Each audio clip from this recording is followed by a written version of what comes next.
welcome to the Rock and Roll Research Podcast, where we share the super cool backstories and side gigs of the research and insights pros that you trust.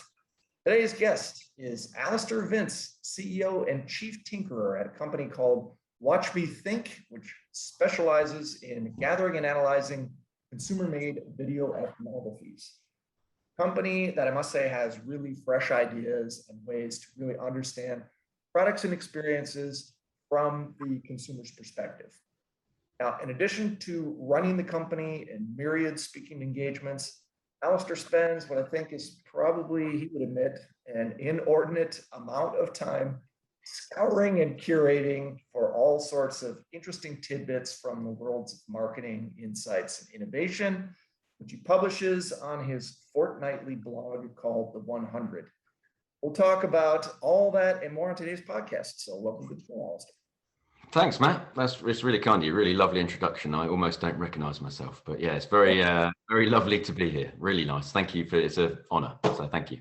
All right. Well, super happy to have you here. Now, according to your LinkedIn profile, and I think this is really interesting. So according to your LinkedIn profile, you began your career as a shelf stacker at Sainsbury's and then a Big Mac constructor at McDonald's. How do you start there and find your way, much like probably a number of people listening to this podcast?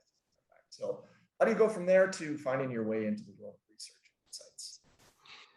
Well, it was quite a long path, to be honest. The early stage, I just chose to put it on LinkedIn because, I've said in the past, I think people take LinkedIn a bit too seriously sometimes. So I wanted to bring a bit of humor to it and a bit of realism to it, that I didn't just suddenly fall into an amazing job or running a company just like that. And there was a lot of a backstory to it. When I actually did get to market research, I kind of fell into it, to be honest, a bit like most people, I think. It's not a career I was looking at. I studied human geography at university. So it wasn't anything that was a natural pathway for me. But I saw a job advertised as a telesales executive at Mintel and decided that I'd go and apply. I got the job. It seemed that I was pretty good at it when I got the job. I got promoted fairly quickly through various roles at Mintel and ended up leading the global new products database, which is a system Mintel have where they capture all the new products from around the world. Right. And I suppose it was then that my obsession with product research, innovation started to come to the fore. It was, I really, really got into it then. But during the time at Mintel, I actually also got the opportunity to spend 2 years in Sydney, working with a colleague of mine called John Hoctor, and we basically ran the Sydney office together. Now, my specialism, I suppose, is much more on the account management side of looking after clients, nurturing relationships, that kind of thing. John was much better at new business and that kind of thing. But we had a brilliant time there, working really well together, grew the business really successfully. But then after a couple of years, I moved back, he stayed, got married. And there is a link to this story, which is why I'm telling it. It was about 4 years later, he gave me a call. And the time difference between Australia and the UK is that you either have a late night, early morning call or an early morning, late night call. Anyway, he called me. It was late his evening. He'd had a couple of glasses of wine with his wife over dinner and said, "Do you want to set up a business together?" And I was obviously was laughing, but and thinking he wasn't serious, but he was serious. And I was like, "Yeah, I'd love to." But the problem was we didn't have an idea. So he said, "I'm going to fly over. Let's try and work something out." So he flew over. I took a week off. We sat in my back garden. And tried to come up with an idea for a business. And we were struggling for a bit. And then remembered Nancy Schneider, who was the Director of Innovation for the Whirlpool Corporation, standing up at a conference, FT Innovator was, and telling everyone in the room about how she took her entire board out to people's homes to watch them fill washing machines. And they noticed everyone bent down to fill it up. And when they got back up, they leant on the washing machine and made a little grunting noise. And as a result of that, they developed the washing machine that stands on a plinth, so you don't have to bend down.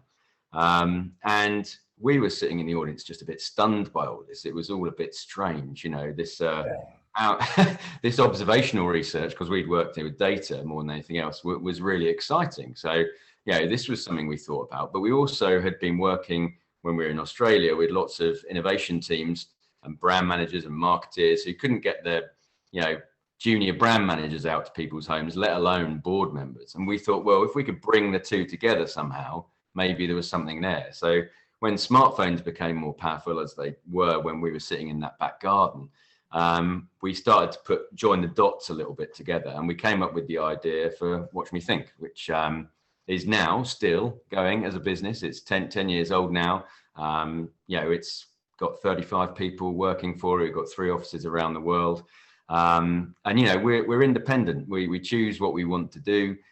We've created a great culture. I know that word's thrown around a hell of a lot, but in our case, it really is true. We've got an incredible, employee retention. We've got a profit share scheme. We go away together. We do something called Watch Me Play, where we all go to South Africa or San Diego and fly everyone in from around the world for a week of just having fun.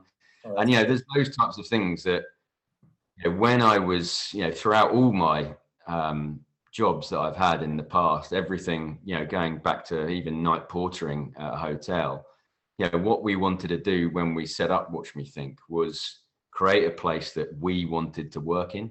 And that was absolutely the overriding aim of the organization, was that we wanted to work at a place where we wanted to work. And I think we've achieved that. So, that's kind of how I got into it. I love that. That's such a cool story, and it kind of makes sense now when I think of the vibe of your company and some of the ideas that come out. It's very, very different. Yeah. So imagine, that takes a lot of time, right? Especially creating a culture and running a company and dealing with customers and all that sort of thing. But somehow, and I'm thankful for it, you find this time to put together the 100 every 2 weeks, which I just love it when it lands in my inbox. So tell us about what inspired that and a little bit about what it is. Yeah, to give you a bit of background, I suppose first things first, I really like writing. So writing is a massive passion point of mine. I can't say I'm any good at it, but I really enjoy doing it. And I've written like 3 screenplays, 2 books, 1 TV series. None of them, of course, I've ever shown to anybody else, because that's not what I do it for. I do it because I enjoy doing it. Right. And I love the craft. I love the building of the story and that kind of stuff, and the structuring of it, and writing something that perhaps one day someone will like to read. So that was one side of it. The other side was that I really like reading, listening, watching, interesting stuff from interesting people. And that was something that I was always trying to do in my role, always trying to expand my knowledge and reading as widely as possible. But that's always quite a challenge. Time is such a massive factor these days. And that's, I genuinely believe that's getting worse and worse. People are inundated by, work and projects, and it just seems to be getting, time is a real challenge for people these days. But as I was reading, there were lots of articles that I'd be reading, and I'd get to the end and I'd be like, I shouldn't have bothered reading that, or I wish I'd have known what this was about in a bit more depth before I actually started reading it. And I also thought, if I find these interesting, and these articles are great, I love it, whether it be a TED talk or something else from another broadcast side media, or if it's a long piece in the New York Times or a long read in the Guardian, whatever it may be, others must be finding these fascinating as well, but haven't got the time to read them. So I like the idea of having something where I could condense down articles that I found interesting into a format where people didn't necessarily have to read the whole article. So it would give them enough to decide whether they wanted to do it without them having to click into it, without them having to search for it. And that was really important. But I also wanted to make sure it wasn't dry. So I wanted to make sure that I had an opinion, and make it personal and have references to trips or places or people. But there were so many things that I wanted to do, but and it started out as probably a much more basic format than it is now. Right. And I think by putting the extra information in around the articles, it is a bit longer, I would say, than maybe a traditional newsletter. that people have, but you're able to get an understanding quickly, and you don't have to click through. It's not blind, so you're not looking at something and going, I have no idea what this is, but the title sounds interesting of the article, so I'm going to click through, and then waste your time. So we're trying to make it a time efficient newsletter more than anything else. That's one thing that we're doing. But another thing was that I was fully aware that the world, I talk about empathy a hell of a lot. It's one of my big passion points is empathy. We're one of the reasons for Watch Me Think is empathy. It's about driving people's understanding of other people. But I think, particularly, companies can get really narrowly focused in their roles and not have the opportunity or not read widely and not do things like that. So, this echo chamber is something that we really need to be aware of. And, I know time is often used as an excuse, and really it's just about it not being a priority. But, I think it's a case of trying to open people's eyes to wider stuff that's out there and interesting stuff that's out there. And if I can put a couple of interesting articles in front of people that change their mind about something, then great. Then I've done my job, and that's something that is great. And I've made loads of mistakes along the way. One reader highlighted that I was highlighting more men than women in terms of articles that I was putting in. And of course, that wasn't something I was doing deliberately at all. And I wasn't even aware of it. But, I've now taken measures to change that and make it more balanced. And, it's those type of feedback from readers is fantastic. And pointing out, errors or things where they're just aware of things is great to be able to do that. Yeah. And I suppose, one of the big changes we made was how do you actually get people to open the thing? Because with email these days, I think it's one of those massive challenges where people get so much email. I've just been on a couple of weeks vacation. I came back, I had like 1,400 emails in my inbox. And within 2 hours, I'd condensed it down to about 18 that were actually relevant and interesting and important for me to handle. But it's insane the amount of emails getting. So how can we actually battle through? And when we started, we didn't really think about our titles that much. But we've really started using this rhythmic rule of 3 now in the title. Okay. There are a few examples I've got here. Say, being wrong, dispensing ketchup and drawing some mud, or empathy, the I'm not biased and magic phrases, or competition, myopia, B-side pitfalls, and giant beetroots. So we try and, that rhythmic rule of 3 has really helped open rates, like transform them completely. Yeah. So now really the general rules are not corporate, not in any way promotional of Watch Me Think in any way, to feel personal, to be fun as well as useful, and to be natural.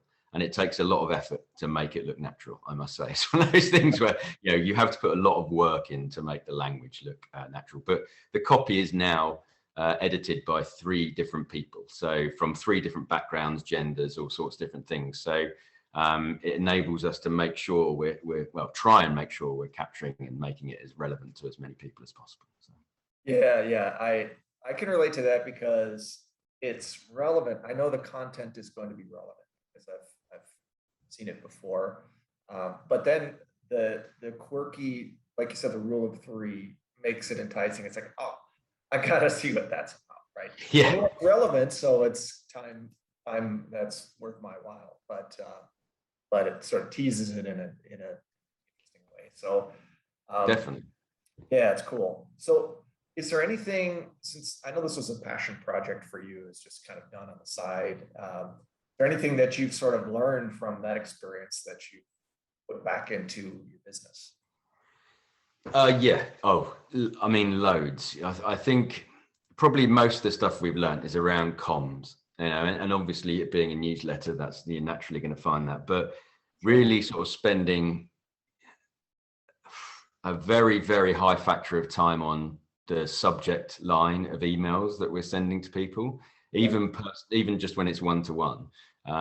So everything from marketing emails through to one-to-one emails, really focusing on that. I think not being boring is, I know it sounds ridiculous, but it's one of those, not being boring, having an opinion, is really crucial. In the 100, I will often say, if I don't like an advert or something like that, or find something just a bit annoying, I'll say it doesn't matter if it's a client of ours or not. And I think I'm hoping that people respect that, or rather the people that I want to have respect from will respect that. I think you have to be aware of cultural and language differences. We were, an Australian company first, effectively, because we launched in Australia 3 months before we launched in the UK, and then a US company. This goes to, I think, about 6,000 people now worldwide. So you've just got to be aware of, I know there's some basic stuff, just as things like spelling, but also just words and phrases, and trying not to be too clever so that people can understand it, more than anything else. Another thing is clicks. I think, we've designed this not to be something that we rely on clicks through to the article. It's not judged on click rate, it's judged on open rate. But I think, people can get caught up on click rate sometimes. And the thing is, there is such, we've noticed, certainly from when analyzing analytics on this, looking at the variation by country. So the US is typically a very low clicker of clicks, certainly on our stuff, whereas the UK is, off the charts. They'll, seem to click through on lots of stuff. And it's one of those things where we're sitting, really, I suppose it's the phrase, don't sweat the small stuff, and we try not to worry about things like that. But, I think more than anything, it's empathy, going back to that theme again, being aware of people's time. Don't just send a link to a deck or a link to a report. Mm-hmm.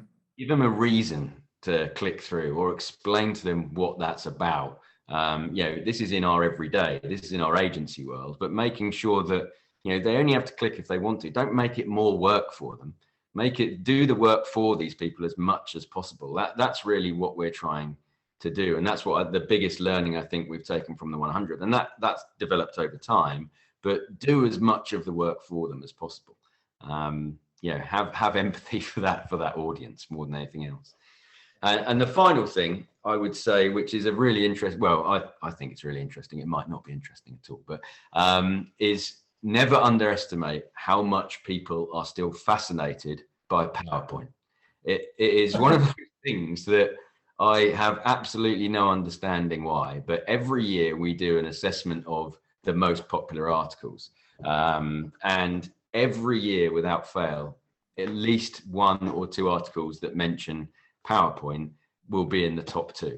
And it's just insane. So there is if you really want to get people's attention, tell them your email is about PowerPoint, and and I'm sure they'll open it. So or presenting or whatever it is. So yeah, amazing. That's fascinating. Cool. All right, so you talked a lot about empathy, right? And I feel like there's sort of this wave of research that's kind of catching up to that idea. So I'm kind of curious, from your perspective, you've been at this for 10 years with Watch Me Think. What do you see the future of insights looking like? What's important? I mean, it's a big question, and we could talk about this for hours and hours and hours. But there are some key things for me which I think the insights industry needs to address or needs to look at. And firstly, I think we've got the balance wrong. I think that the obsession we have with data, which rightly so, there's lots of phenomenal data sources out there, has led to a degree of people forgetting about people, which has made the empathy problem worse. And big data really dominated the conversation for so long, and still does to an extent. But I think those of us on the people side of the research world really need to start shouting more and more and more, because otherwise we're just going to be overrun by spreadsheets and forgotten about. And the amount of brands that are out there, people that work for brands who have never watched their customer or seen their customer use their product or use their website is frightening. And I think to actually, create successful innovation, that is an actual crucial part of the research mix. And that's what I'm pushing for, is a better mix more than anything else. It's not saying data is rubbish, because that would be the stupidest thing to say, but it's about that balance, getting the balance right, which I think we haven't done yet. And then I think another thing is being a bit more bold and not being afraid to change. I think, you know, there's so many agencies out there who still deliver 120 slide decks and expect them to be read. And it's, I don't know if that's an opinion of one, but for me, with going back to that time theme that we talked about earlier, you know, how about communicating the insight in one sentence on one slide and just saying, there you go. It feels to me like the massive decks sometimes are produced to justify the fee.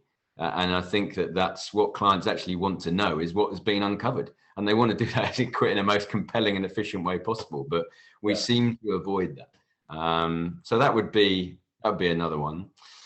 I suppose a third would be attracting talent more than anything else. I think that, you know, talking about my origin, you know, I'd never heard of research as a career when I was at university. And, you know, still, I think most of my friends don't know what I actually do, or what MRX sort of stands for, or what it actually includes. And yeah, it can be a really, really exciting industry. I love working for it, and I'm really passionate about it. But we need to nurture that good stuff and really promote it a lot more. And you know, I think that, you know, there's a lot of negativity around research sometimes, certainly from sometimes from, you know, certain industries. You see them blame the research for a problem, but it's probably the method that was wrong rather than the principle of using research. And I just think too many people fall into research rather than choose it, and I'd like that to change. I'd like to see people actually want to go for a career in research, and because it is a genuinely exciting, brilliant industry to be in. Yeah, I mean, once people stumble into the alley of research, they tend to stick around because it's fascinating work. And you know, I think this podcast shows that the people are as interesting as the work. So definitely, and I think, you know, there's one other thing. I think, well, a couple of other things, which is just about, we need to look outside our sector more. And what I mean by that is I think there's a risk of us being too insular as a sector. There's a lot of, you know, again, I don't want to be controversial, but I sort of do as well. But a lot of the industry events are dominated by the same people. There seem to be a similar set of people, 15 sort of 20 faces that dominate the industry, and that feels a bit wrong. Annie Pettit does, you know, some phenomenal work with IIX and Green Book on the new faces and getting new speakers there, but that should be replicated across all the industry events, because that, you know, it's exciting to see those fresh faces, and there's a risk of us becoming this sort of echo chamber on ourselves. And you know, I've seen one person from the client side who's been spoken at 6 different events this year. And that just seems crazy to me. It's like, we've got to be better at getting more range of people speaking at events and getting people from outside in, and looking at that. I think that's such a massive bit of potential for us as an industry to do that. And that will help us integrate more into businesses more. And, you know, it's just, it always seems as, you know, we're the sort of poor cousin on the side, and I really want to change that. Yeah, here for sure. All right, so you have had the opportunity to scour so many interesting sources. Curious to know, you know, which ones are sort of your go-tos for inspiration, insight, or even enjoyment. Any kind of. I mean, there's some. Yeah, I mean, there's. From a work side, I would say, you know, there's people like Martin Weigel, who's planning guy at Weedon and Kennedy. He's phenomenal. I love everything that he writes. There are some great people to follow on LinkedIn. You know, and you find the people to follow on LinkedIn. It's almost just, they just naturally rise to the surface. I love Vicky Ross. I think she's amazing. She's a phenomenal copywriter. And everything she publishes, again, is brilliant. There's lots of behavioral scientists out there that I would follow as well, who always produce great stuff. From a personal point of view, I mean, I'm a massive podcast fan. And I think you can learn a lot from podcasts because their sort of whole element is all about storytelling, really. I mean, that's essentially, they want to keep you listening. But there are some brilliant ones out there. Certainly Rule of Three, which is comedy writers talking to comedians about their favorite episodes of comedy sketches and sort of deconstructing them, is brilliant. The Fault Line was an amazing one that was on Audible, which was on Bush Blair in Iraq, which I thought was really interesting. West Cork, again, another amazing one on Audible, which was it's probably the best true crime one I've ever listened to. I mean, it is, if you want to know how to tell a story, that is the one. I mean, they absolutely nail it. It's and it's now been made into a Netflix and series, I think, as well. So, but it is just outstanding. And then a really good one, which is sort of crosses across professional and personal, is Matthew Syed. It's called Sideways. And Matthew Syed is an ex-table tennis Olympic sports representative for Great Britain. And he then became a journalist for the Times newspaper. But it's about talking about ideas that sort of shape our lives and stories of how we should see the world differently. And it is magnificent. It's just really good. It's about flipping your sort of ideas about what you think about something and changing your mind. It's really, really quite smart. So that's probably the one that is the best one, crossover both personally and professionally. So. Okay, cool. Lots of new stuff to check out. I appreciate the recommendation. I mean, brilliant. And from a music point of view, just very quickly, soul music. If you haven't listened to soul music, it's half-hour episodes just on one piece of music that has really influenced various different members of the public they bring in to talk about it. The one on Foray's Requiem is off the chart, beautiful, sad, really emotional. It's an amazing soul music, you said? Soul music, it's brilliant. They've done about 100 episodes now, I would say, and it's fascinating, really fascinating. Cool, excellent. Well, speaking of music, right, this is the Rock and Roll Research Podcast. So this is a question that I really care about, right? The one that's most important to me, nearest and dearest to my heart. So I want to know, it's going to tell me a lot about you, right? So you're stranded on a desert island. You have 3 records at your disposal of your choosing to keep you company for the rest of your days. What are they? Well, this is officially the world's hardest task. There's no question about it. I was having thought about it. I often think about this. I'm a big fan of Desert Island Discs. Generally, I love it as a program. It's really, really good, and it challenges. And every time it's on, I think there and think, well, what would I choose? And I really struggle to narrow down. I've got the problem is I've got a really wide. There's no sort of individual genre of music that I am wedded to. So I'd have to take examples from different ones. So I think first would be not rock and roll in the slightest, I hasten to add, is Foray's Requiem. And if I can only take one track, it would be In Paradisum, which is, I think, is one of the most amazing pieces of music ever written. It's got a lot of meaning to me in particular, and I just absolutely love it. I think it's phenomenal. Probably then the second one would be Event. Probably going in the opposite direction would be NWA Straight Out of Compton. Oh yes. Which was the music of my youth. I think I've listened to that album more than any other album ever, and the thought of not having that album available to me on a desert island and not being able to turn it up very, very, very loud and listen to it over and over again would be devastating. So I think that would be definitely coming with me. Love it. Yeah. And then the third's a really challenging one. Because then I'll need something that's probably in between the two. So I think one of my favorites, there's two albums that I would choose between. One is the Roaches, the Hammond song, which I think is a beautiful piece of music.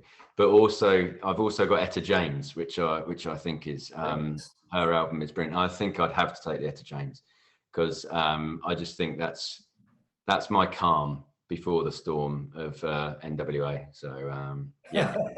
Very nice. That's quite a 1-2 punch, I must say. Yes, it is. Yeah. Awesome. Super cool. Well, this has been a great chat, Alistair. I really appreciate it. Really appreciate your time. Love your insights about research. A lot of it hits home for me. I know you're super busy, right? You've got the Hot 100, or not the Hot 100, the 100 to pull together. So I won't keep you, but thanks so much. I really appreciate it. Rock and roll. Rock and roll.